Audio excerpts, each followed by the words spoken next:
I will never apologize for standing up for a LGBTQ2 plus kids' rights.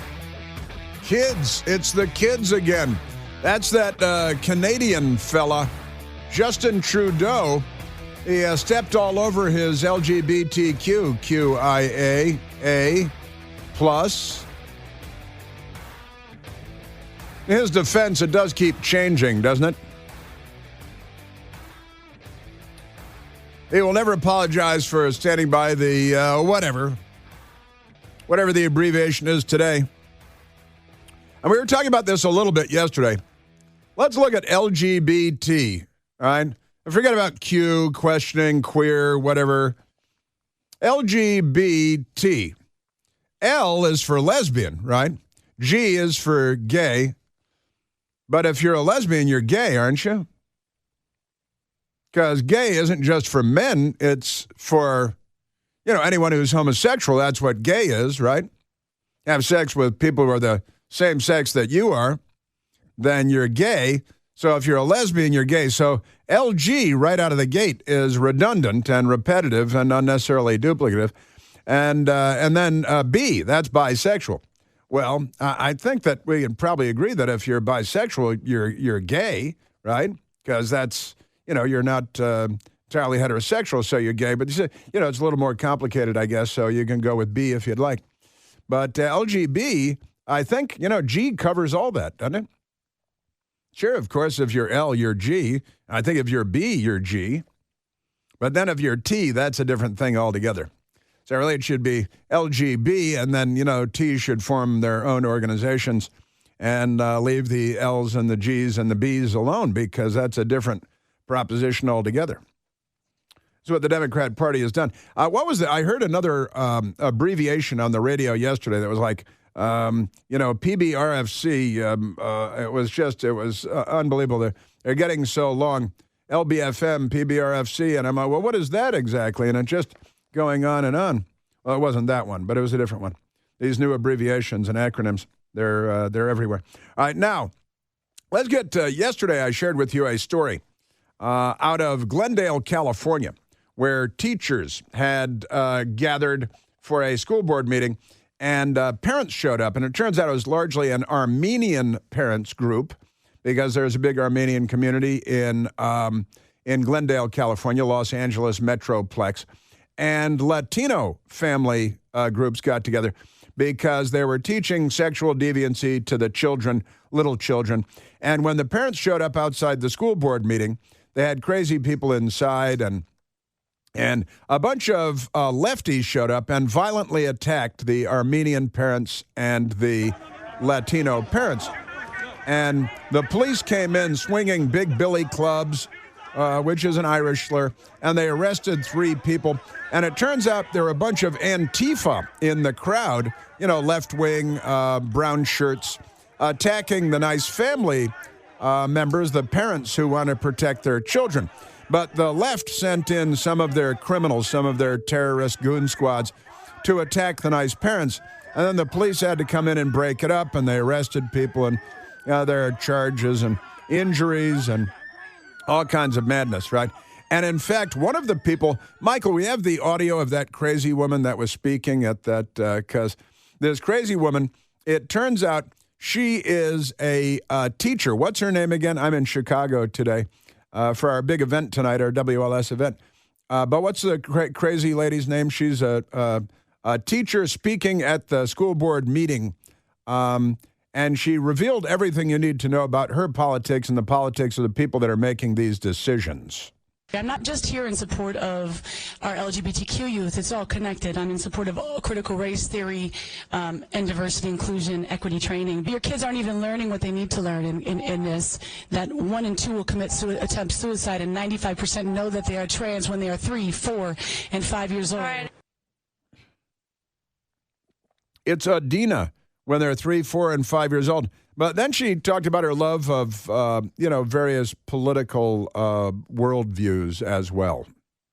I'm also a community member who volunteers extensively in Watts in South LA, and I work at the Children's Hospital Los Angeles with queer and trans youth in large groups. And so I deal with a lot of their trauma related to the heteronormative, Judeo-Christian, patriarchal, imperialist, capitalist system that oppresses them. See, the imperialist, capitalist, patriarchal system that oppresses them. And this is what has happened to our schools while we weren't looking, while we were, everything's fine at the schools. We'll just pay attention to, keeping our yard tidy and, making our car payment and our student loan payments. And Joe Biden giving a green light to that $400 billion in student loan relief, they call it, which is called buying votes the old-fashioned way. All right, let's go to the telephones, and I have more audio for you about the madness going on in our schools, and then a Bud Light lady update as well. Let's go to Greg calling from Arlington, Virginia. Greg, you're on the Chris Plant Show. Hello, Chris. Hey, Greg. Hey, thanks for taking my call. I was just calling about what happened yesterday or 2 days ago in Montgomery County, Maryland. I think you might have referenced that as well. We have a councilwoman named Christine Mink, and she showed up at the Board of Ed to essentially smear, gratuitously smear Muslim and Christian parents who were there protesting peacefully for their, parental rights. We've done a lot of work. Full disclosure, I work with local blog, cleanslatemoco.com. We've done a lot of work exposing the councilwoman, and she is a radical leftist. Like so many of them, and from California, and you're right, I did talk about this yesterday, Montgomery County also had a protest night before last. The school board is implementing and imposing an LGBTQ curriculum on the children, right, Greg? And for a period of time, the Montgomery County schools had granted, through their great magnanimity and generosity, the option of parents to they could opt their kids out of the curriculum. And then because they're leftists and they're radicals, right, Greg, they decided to take away the opt-out option. Isn't that what happened, Greg? Yep, that's exactly right. She's been involved in pretty much every cause celeb. That's how she got elected. She was the one that attacked her. Basically, Trump's EPA chief Pruitt was minding his own business at a diner in D.C. and she walked up to him, and her husband, who actually works for the Baltimore Ravens, videotaped her, and that's how she became a cause celeb on the left. And her video went viral, and that's how she garnered that into this Montgomery County, political seat, unfortunately. But she's been on every cause celeb. I mean, you name the topic, she's there as an activist, not a councilwoman, a council member. So it's definitely interesting to see her squirm right now because she's going against pretty very diverse group of coalition of parents who are just want to be able to opt out of curriculum. So she has to squirm, and she can't smear them as she's wont to do. So it's going to be fascinating to watch. Well, Scott Pruitt, you mentioned it, and because we're in this business, Greg, we have the audio of this crazy left-wing, now Montgomery County, Maryland, Democrat, radical extremist, Kristen Mink, who maybe, she should get a taste of her own medicine when she's out at restaurants and have people confront her. But, of course, that would be terrorism, wouldn't it? And she confronted Scott Pruitt at a D.C. restaurant, Trump administration cabinet secretary. And this is what it sounded like when she went. I wanted to urge you to resign because of what you're doing to the environment in our country. This is my son. He loves animals. He loves clean air. He loves clean water. Meanwhile, you're slashing strong emission standards for cars and trucks for the benefits of big corporations. She confronted him in a restaurant and urging him to resign. And Secretary Pruitt was smiling and polite and trying to be a normal person. But these radicals, and then, Greg, you mentioned that at the Montgomery County liberal, crazy, sanctuary county, lefty, MS-13, showering with your daughter in junior high school, this is what the Democrats want, and Kristen Mink is one of these extremists. She was with an organization called the Center for Popular Democracy, as opposed to the other kind, the unpopular democracy, and a former teacher as well, right? Yeah. Yeah, she used to work at Sidwell Friends, which is where the Obamas sent their daughters. And she also started a nonprofit to manufacture masks, those infamous masks that we all had to wear and our kids had to wear, the masks that ended up polluting, many a river and stream and sidewalk in Montgomery County. She started a nonprofit, during that whole COVID episode. So from which she is literally, from which she doubtless made a tidy profit.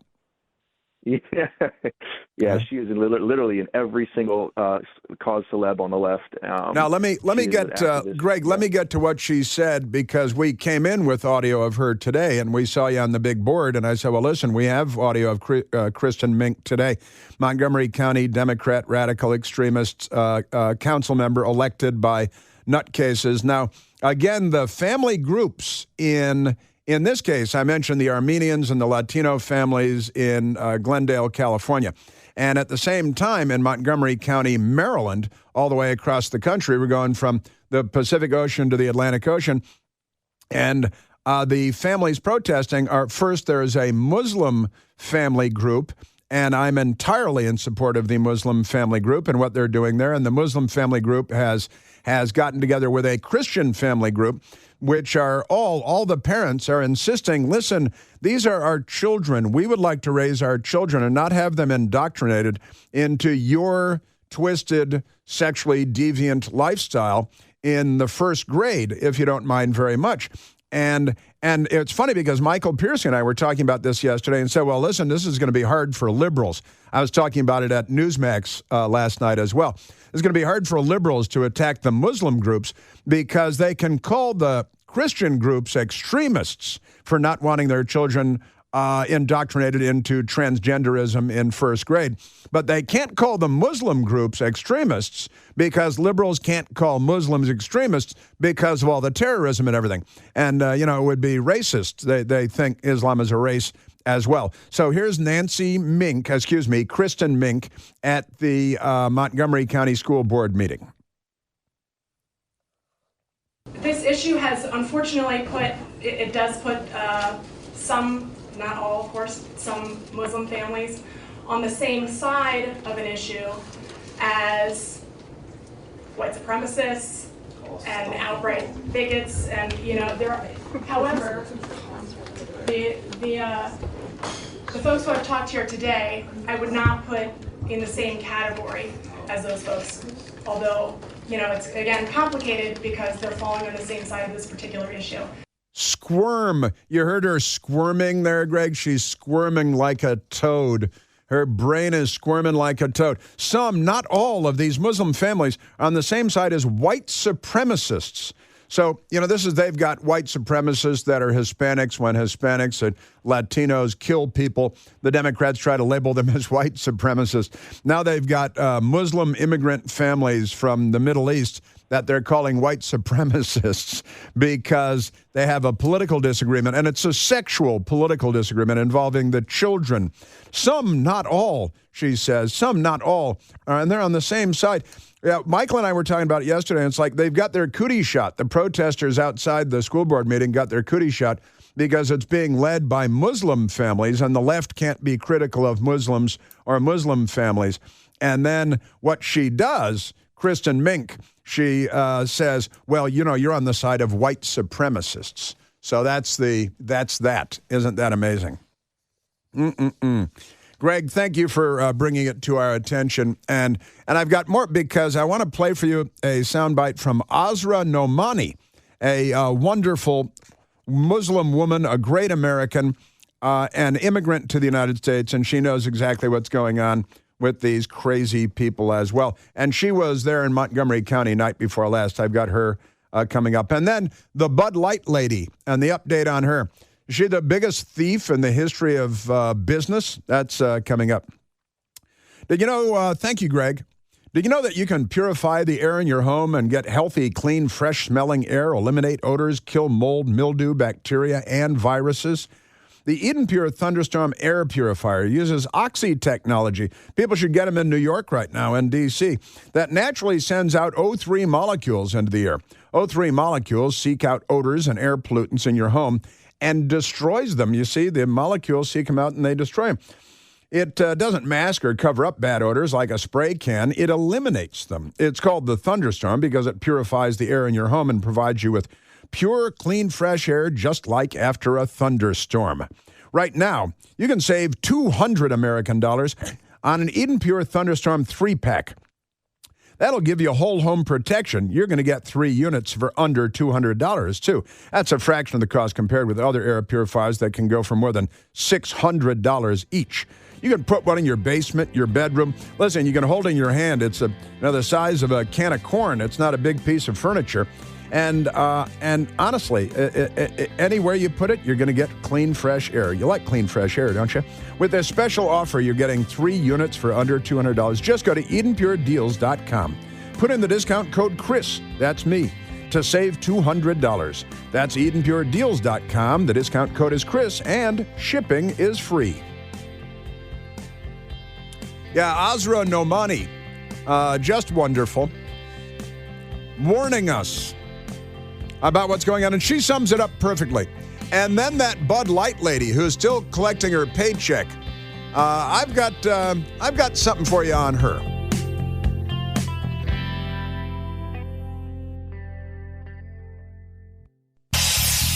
Hey, Chris here with some exciting news. Now you can listen to me live on the WMAL app. Doesn't matter if you're in your car, in the office, on the go. The WMAL app delivers crystal clear, around-the-clock news coverage anywhere with cell service or Wi-Fi. So don't miss a second of your favorite shows.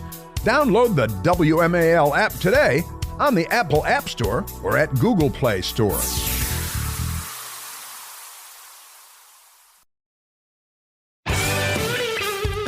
All right, Azra Nomani is a proud American, a wonderful American citizen, an immigrant, and someone who stands up for the truth and against the lunatics. She showed up, Azra Nomani, at the Montgomery County, Maryland school board meeting night before last, and she summed it up quite eloquently, I thought. You know, Target has been having Gay Pride Month events for 20 years. And this year, they came for the children. And then it's children and babies and toddlers and little jumpy things for kids and babies and the sock thing and girls, swimsuits for little girls. And that's when it all changed. And they're coming for the kids at school. And Azra Nomani summed it up this way. Hey guys, so I'm here in Montgomery County, Maryland, and you can hear the noise is loud, right? This is what's happening here. The woke army is dead. The woke army is not alive anymore because what has happened is they came after the kids. They came after the kids. What happened is they came after the kids. At Target, they came after the kids. In the schools, they're coming after the kids. And they attack you and say you have some sort of a phobia, which is a clinically diagnosable irrational fear. I don't suffer from any phobias, actually, and but you guys are giving me the creeps. Wait till you hear the update on the Bud Light lady with the bad decision.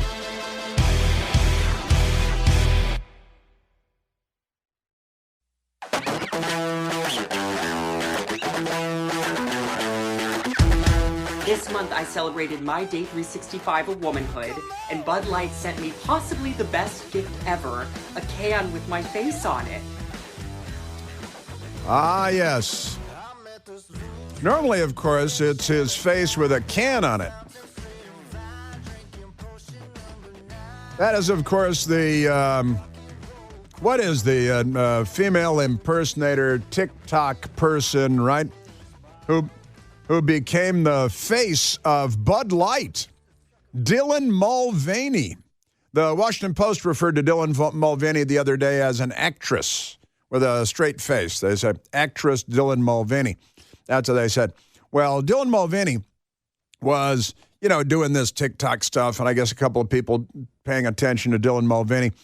And then a vice president of marketing in charge of Bud Light, marketing Bud Light, the beer, the once great beer. A woman named Elisa Heinerscheid, who went to Harvard, naturally, didn't everybody? and then went to the Wharton School of Business Economics at the University of Pennsylvania, both Ivy League institutions. And Lisa Heinerscheid, 39 years old now, had an opportunity to show how smart she was. She decided to take, what is it? There are two beers in China that produce more beer than Bud Light. But other than a beer called Snow, the most produced beer in the world, it's a Chinese beer, and Tsingtao, which is a good beer. I've never had Snow. I'm sure it's a good beer, too. Those two beers are the most produced beers in the world. Other than those two beers in China and global brands, Bud Light is the most produced beer and therefore the most consumed beer in the world. And that was the case until Lisa Heinerscheid took it over at the age of 39 with her Harvard and Wharton education. Now, about a week ago, I think it was about a week ago, the Daily Mail found Lisa Heinerscheid in New York City, I think in Central Park, walking along. Tried to ask her a question about the devastation that she's caused, the wreckage, the ruin in her wake. And the New York Post published a story, as did the Daily Mail. The Bud Light marketing executive associated with the company's disastrous Dylan Mulvaney partnership is, quote, not supposed to talk, end quote, about the ordeal, according to a pal of hers that she was seen walking with in New York City. Lisa Heinerscheid, good name, Heinerscheid, don't you think? 39, refused to speak when approached by the Daily Mail for comment on the controversial marketing deal with the transgender influencer. He's an influencer. Before her friend cut in to explain that she couldn't discuss the topic. She's not supposed to talk about it. She can't, the friend said before they moved on, and the Daily Mail moved on. Heinerscheid took a leave of absence from Bud Light after the brand began hemorrhaging billions of dollars over the partnership, which saw Mulvaney touting March Madness promotion, good idea, while dolled up as Holly Golightly. You know, Holly Golightly from that movie 50 years ago. And then frolicking in a bubble bath in April. Good idea. It was real good because, know your market. Who Holly Golightly is Alicia Heinerscheid, for crying out loud, for the love of Mike. Now, let me update you on a little bit of this, because a story came out yesterday that Bud Light is co-sponsoring, that is to say sponsoring, a drag show party for all ages. Here we go again. It's the kids. At a safe space family festival event during Pride Month, which I think will never end. Bud Light is co-sponsoring all ages drag show party, Safe Space Family Festival. The Northern Arizona Pride Association lists a, quote, no nudity city ordinance, end quote, for all gender forms. They've got an event for all gender forms recommending no nudity as one of the regulations for the event. All gender forms. And how many gender forms are there? Well, that depends on whether you're a Democrat or not. Despite tumbling sales and negative press coverage as a result of its partnership with transgender influencer Dylan Mulvaney, Bud Light is reportedly co-sponsoring an all-ages Pride event in Flagstaff, Arizona, according to the Flagstaff Pride website. So the Flagstaff Pride, there's a lot of pride going on. Thanks for winning World War II. Thanks for curing cancer. Maybe, maybe gay people should go up and stop the fires in Canada. That'd be a real good. And then we could have a parade. Oh, wait, we're already having a parade. So the party is called Pride in the Pines. It includes drag queens and other performers, listed Bud Light as one of the companies sponsoring the June 17 event. Bud Light was initially mentioned prominently in one of the posters. The event listed it as a family festival event, a safe space, an event for all ages. So again, it's the kids. It's the kids. You want to do whatever regarding adults, and fine. Now, something occurred to me yesterday, and I started texting with my friends here, with Michael Piercy and with Randy and with Kevin, and going back and forth, and I said, I want to look into something. So started looking into something here, and I discovered something. Who remembers Bernie Madoff? Bernie Madoff. Bernie Madoff is the biggest scamster, financial scamster, New York fraud, fake investment guru, who had all kinds of celebrity investors, Hollywood investors, famous, big name investors, put their money with Bernie Madoff. And then, boom, one day a scandal broke out, all right? And an amazing scandal, Bernie Madoff, the Bernie Madoff scandal. And initially, they said this scandal involves more than $50 billion, right? Bernie Madoff built investors out of billions and billions of dollars. And I said, I wonder who, now let me just refresh your memory on this one. Bud Light parent company, Anheuser-Busch, sees $27 billion gone. Shares in Anheuser-Busch near bear market. They lost $27 billion in value. The parent company, Anheuser-Busch, because Bud Light, the third most popular beer on the planet Earth and the most popular beer in Western civilization, was taken over by Alicia Heinerscheid, who had a good idea to put Dylan Mulvaney out there as the face of Bud Light, okay? And just amazing stuff. They lost $27 billion in value. And it occurred to me, well, how much did Bernie Madoff lose for his investors? And I went looking, and when you look at the first blush when you look at it says that it's a $54 billion scandal. But then it turns out that isn't really how much money was lost. That's how much money was invested and, yada, yada. And it turns out when they created special commissions and commissioners for all of this, it turns out that Bernie Madoff really lost $13 billion for his investors. $13 billion. The Washington Post reported that, and I went and found the story, in 2020, as they combed over the Bernie Madoff ruins and the Bernie Madoff wreckage. They found money here and they found money there. And then the Washington Post got back to us long after the scandal was over and said, well, how much money are we really talking about here? How much money was unrecovered, was not recuperated and returned to the investors? And it turns out that it's about $13 billion. Now, the $65 billion number that they started with was the macro number, but that was a macro number. And the Washington Post in 2020 said, however, Mr. Madoff is accountable for a loss to investors of over $13 billion. All right?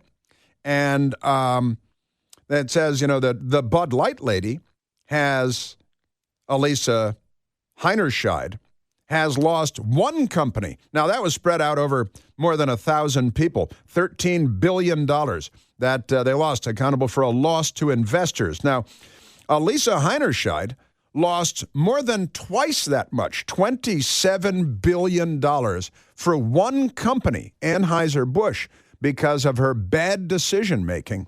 And let me remind that Bernie Madoff, every time he walked down the street, people threw things at him, spit things at him. The news media actually punched him in the chest and shoved him around on the sidewalk.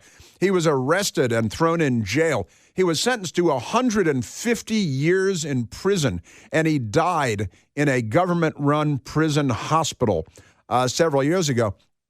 And now this lady, Alicia Heinerscheid, is walking around Central Park still collecting her pay. She's taken a leave of absence. And she made more than twice as much money vanish, more than twice as much money disappear as Bernie Madoff. And he got 150 years in prison and died in prison. Isn't that amazing? Now, she was the vice president at Bud Light. She wanted to update and get rid of the fratty, like fraternity, college fraternity branding days, and brought in Dylan Mulvaney. She makes Bernie Madoff look like a financial genius again because she lost twice as much money as Bernie Madoff. She made more money disappear, twice as much money disappear as Bernie Madoff made disappear. Isn't that amazing? Yes, it is. Yes, indeed it is. And she's still, as far as I know, and I believe it's true, collecting her paycheck because she went to Harvard. Oh, sure. And honestly, these people, can I just say, these people?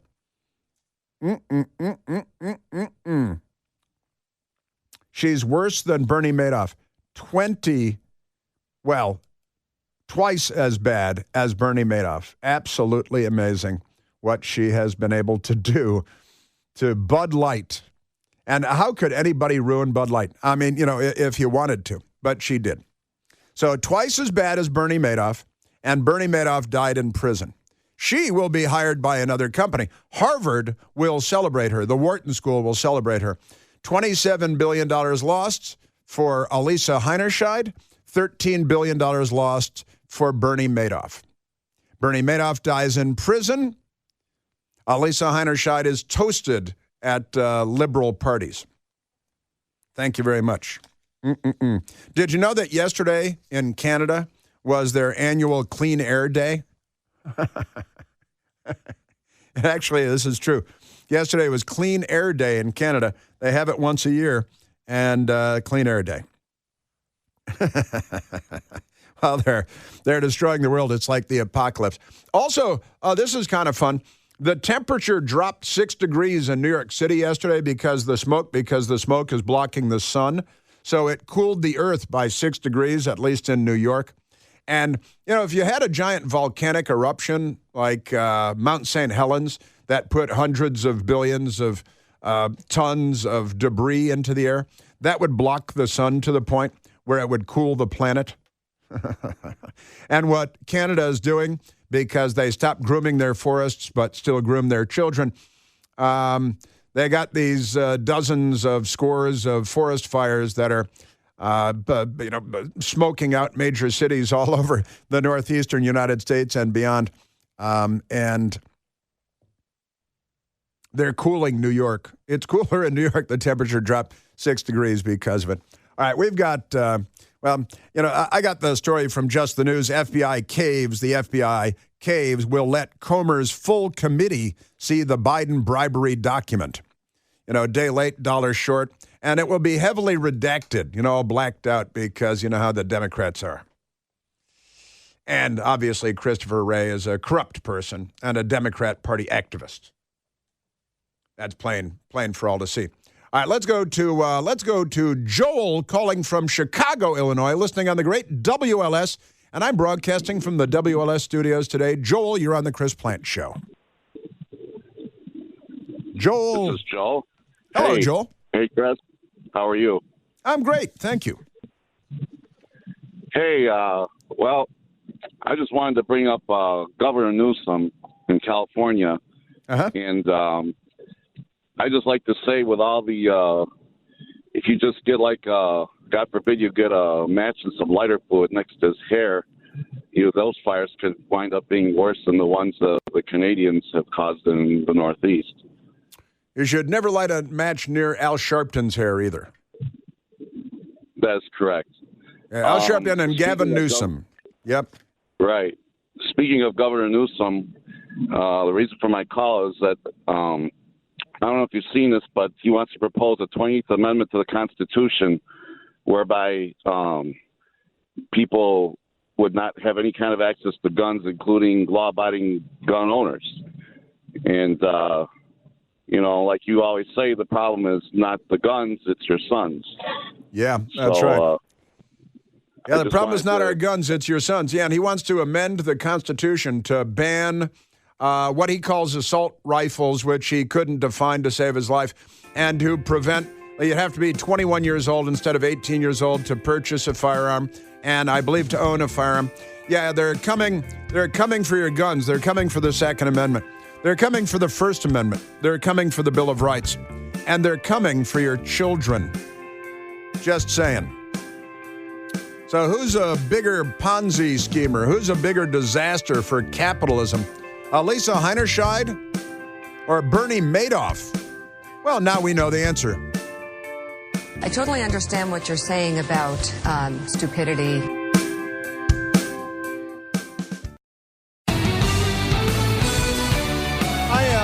I'm coming to you, as I mentioned earlier, from the WLS studios in Chicago, looking out the big windows at the skyscrapers around Chicago, Illinois. The city's looking beautiful. The Canadian Smoke, which was smoking us out here a few weeks ago when my best girl and I were here for high school graduation for my niece and nephew. The skies are beautiful today. That my brother is headed here now in his convertible. It's a 1965 Catalina convertible. And we're going to head out to lunch. And then this evening, it's not too late to get your tickets to the WLS event that I'll be hosting. Dinner, cocktail hour, a little speechifying, Q&A, all kinds of fun, and a room full of people that you're going to love to meet because they're all just like you. So go to the WLS website to the events tab and get your tickets. And I'll see you there tonight. It's a beautiful night to head out there, too. It's going to be a beautiful night to head out there. In Washington, D.C., on the other hand, they've canceled the professional baseball game.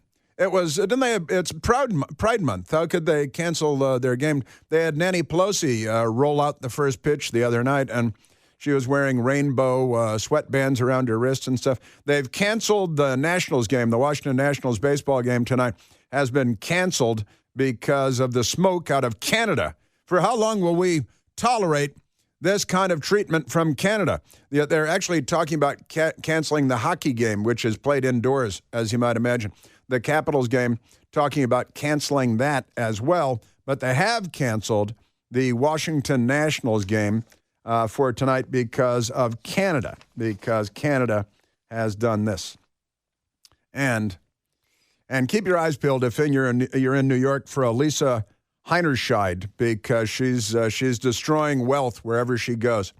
She makes Bernie Madoff look like a good guy to invest with. Completely crazy. Bernie Madoff, 150 years in prison for making $13 billion disappear.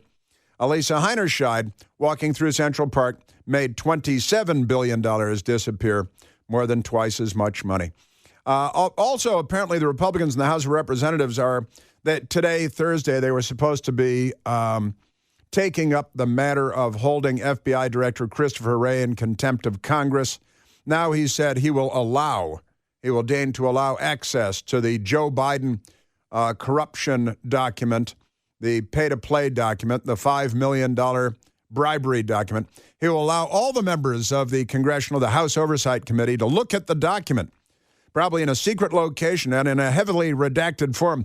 So now Comer and McCarthy are saying, okay, for now at least, no contempt of Congress charges. Right? We'll see about that. We'll see where that goes. Have a great weekend.